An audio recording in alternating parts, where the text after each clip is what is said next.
I don't know if he wants me to discuss this publicly, so I'm going to hold off and wait until he does, because I believe he's addressing it publicly. Has he addressed this on his? See if he go to his Twitter page, see if he said anything. But I'm having a Wi-Fi issue at the moment. Okay, he's getting in trouble for retweeting some person who was critical of Justin Trudeau.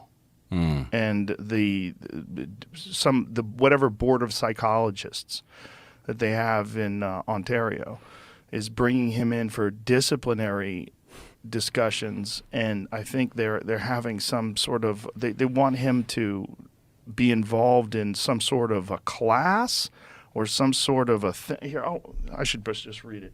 And if I don't get, I'll contact him. If I don't get his permission, I'll delete this aspect of it. But so here's what it says. It says the College of Psychologists of Ontario, the government-mandated professional college of psychologists, has disciplined me and is threatening my clinical psychology license for retweeting the Conservative Party leader, Pierre Poilievre. How do you say his name? Not sure. Criticizing Justin Trudeau, the chief of staff, Gerald Butts, someone named Jacinda Ardern, and an Ottawa city councillor. He is required to participate in mandatory social media communication retraining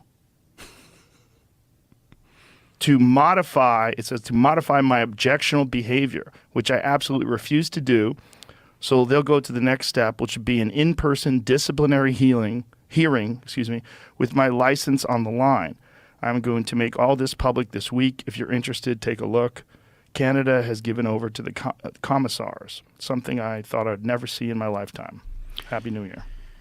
Well, I can't say I'm terribly surprised. Ultimately, anybody who remains inside an institution is going to be up against disciplinary hearings if they insist on seeing reality and discussing it. But the term retraining, I'll read it again because it sounds so bonkers that someone would think that this is a good idea.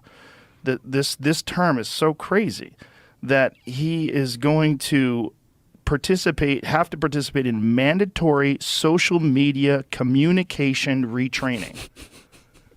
Social media communication retraining. Like, you have to do it the way I do it. You have to do it the way other people that we have decided the way you communicate is not proper. We don't agree. You're retweeting people who are critical or criticizing the government, and we don't agree with that. So we're going to retrain you how to communicate on social media, and this is mandatory. You have to do it, and then you're going to have to adhere, right? Because if you do it, if you go through the retraining and then you don't adhere, well, then it doesn't count. Like, you have to be a different person. Yeah, I mean, I am simultaneously shocked.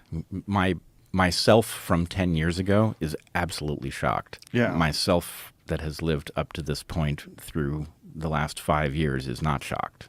At all? No. The disciplinary hearings are part of the structure that keeps the last holdouts from doing their thing. And in this case, you and I both know that Jordan is not going to bow to this. There's nothing that they can say that is going to cause him to do that. Well, fortunately, he doesn't have to. This Right. is the most important part about it, is that Jordan has achieved escape velocity, and he doesn't need them anymore. And so this is an empty threat. So this removing his license, you're not going to take away his education, his degrees. You can't. If you say you're removing his license, well, I don't think he's seeing clients anymore. He's not really acting as a clinical psychologist anymore, is he? I don't think so. I don't believe so. And I agree with you. I think what we have to discuss is this. There's a question about where each of us are with respect to what you're calling escape velocity. And Yeah. in fact, you and I sitting here is an interesting test case because I've come close to escape velocity, but not quite. Well, you've been hobbled by the demonetization on YouTube for things that are now being printed in the Washington Post, which is wild. Because one of the things that you got in trouble for was, how do you say his name? Geert Vandenbosch? Geert Vandenbosch. Vandenbosch. he was talking early on your podcast about how these vaccines are in some way going to aid in variants. Yeah. Right? And he made a video today. Did I send it to you yet, Jamie?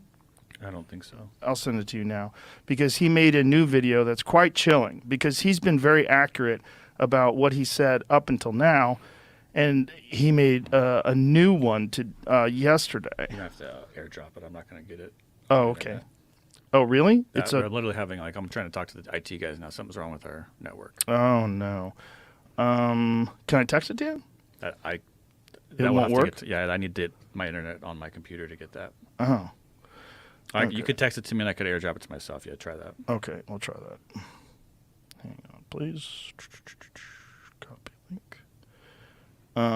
Yeah, it's, fucking, we are living in the strangest of times. The strangest of times.